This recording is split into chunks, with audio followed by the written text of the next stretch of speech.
शुरू होगी 5 सेकेंड बाद।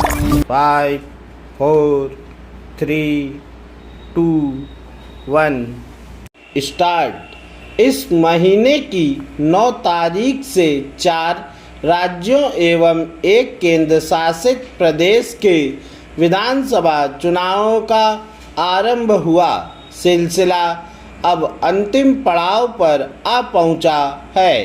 आज पश्चिम बंगाल विधानसभा चुनाव के लिए दूसरे चरण के मतदान के बाद सभी निगाहें 4 मई को आने वाले चुनाव परिणामों पर टिकी रहेंगी।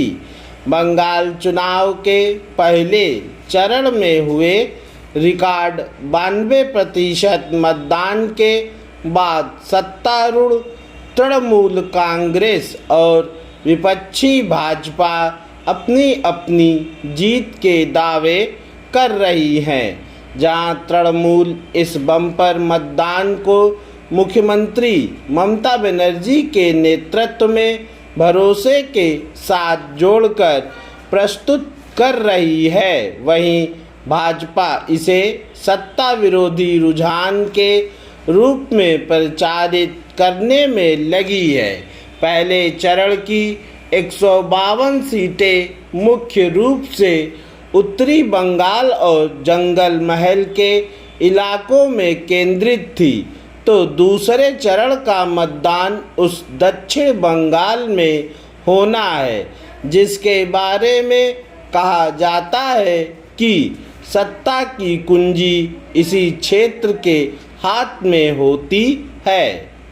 बंगाल के राजनीतिक गलियारों में यह कहावत आम है कि जिसने प्रेसिडेंसी वाले इलाके में जीत हासिल की वही नॉर्म पश्चिम बंगाल सरकार का सचिवालय पर काबिज हुआ। यह विधानसभा चुनाव ममता बनर्जी और उनकी पार्टी के लिए बहुत निर्णायक है, क्योंकि हार की स्थिति उन्हें हाशिए पर पहुंचा सकती है। तृणमूल मुख्य रूप से बंगाल केंद्रित पार्टी है और आस पड़ोस के राज्यों से लेकर गोवा तक राजनीतिक विस्तार के उसके प्रयास फलीभूत नहीं हो पाए हैं। इस स्थिति में अगर बंगाल उसके हाथ से निकलता है तो फिर राजनीतिक पूंजी पूरी तरह सिमट जाएगी, जबकि जीत की स्थिति न केवल बंगाल बल्कि राष्ट्रीय राजनीति में भी ममता बनर्जी के कद को बहुत ऊंचे स्तर पर स्थापित करने का काम करेगी। ज्योति बसु और नवीन पटनायक के पद वह किसी बड़े राज्य की पहली मुख्यमंत्री बन जाएंगी जो लगातार चौथी बार सत्ता में वापसी करने में सफल होंगी। बंगाल का राजनीतिक मिजाज देखें तो यह राज्य लंबे समय तक एक ही ढर्रे पर चलता आया है।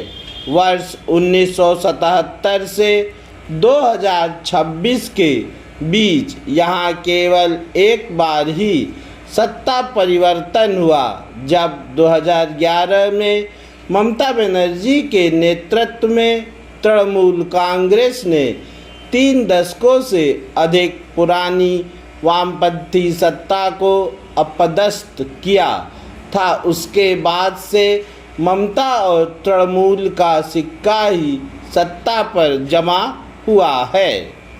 पहले चरण की जिन 152 सीटों पर मतदान हुआ है उनमें प्रतिद्वंदी भाजपा की ताकत को अनदेखा नहीं किया जा सकता। पिछले विधानसभा चुनाव में ममता को जो 77 सीटें मिली थी उनमें से 62 सीटें इन्हीं विधानसभा क्षेत्रों की थी, जबकि दूसरे चरण की जिन 142 सीटों पर चुनाव होना है। उनमें से पिछले विधानसभा चुनाव में तृणमूल को 123 सीटें मिली थी और भाजपा को मात्र 18 सीटों के साथ ही संतोष करना पड़ा था। पूर्ण विराम।